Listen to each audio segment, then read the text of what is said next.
premii. Recent s-au întors din orașul San Francisco, Statele Unite ale Americii, unde au organizat și au desfășurat cea de-a 5-a ediție jubiliară a Festivalului de Muzică Mărțișor pentru conaționalii noștri. Astăzi, membrii studioului sunt, desigur, aici prezenți. Urmează să-i ascultăm în continuare. Așadar, încă o dată, aplauzele pentru meritele acestui studio, un adevărat laborator de creație pentru tinerii talentați din Republica.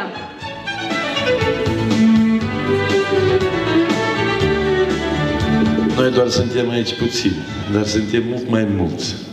Andreea Vraga n-a putut să vie, este Ghenadie aici. Sunt mulți interpreți din studioul nostru muzical Perle Moldoveni. Chiar vreau să mă laud că a 5-lea an consecutiv facem și Festivalul Mărțișor în San Francisco, California. Mai e altă, da? Ne-am reîntors. Dacă primul an au fost undeva 200-300 de spectatori, acum am avut spectatori peste 1000. Noi tot timpul ne ducem cu mărțișoare, le cadonăm americanilor și mai o să avem onoare de o delegație de vreo câțiva milionari. I-am netezit noi puțin, să vii la noi în raion, poate ori face ceva. Ne-au promis. Chiar vă spun cinstit, vă deschid un secret, Dario Satui, care e cel mai mare vinificator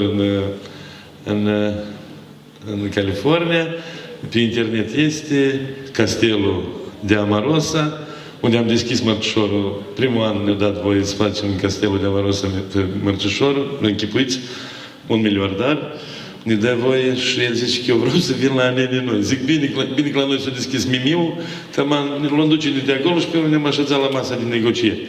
Mă rog, poate mai facem Casa de Cultură și pe din afară.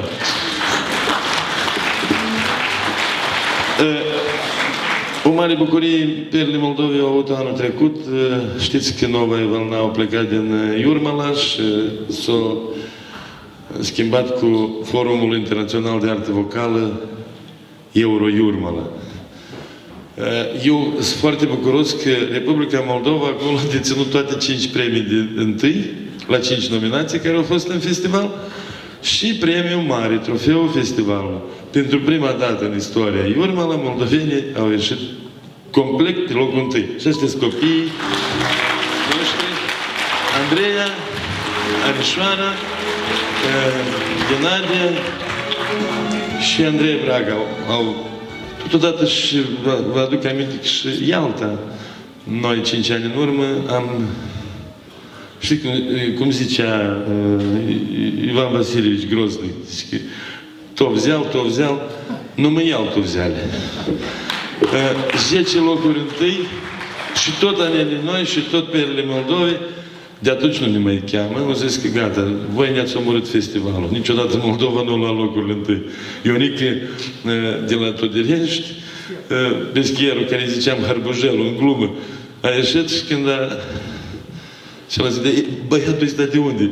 Sau Euganiu care a luat trofeul de la Mereni, el e Euganiu acum, așa, e Eugeniu Oglindă, de la Mereni, un băiat extraordinar care ne duce faima studioului și nu numai studioului, satului Mereni, raionul Aneni noi, toată Italia e a lui. Și se numește Euganiu.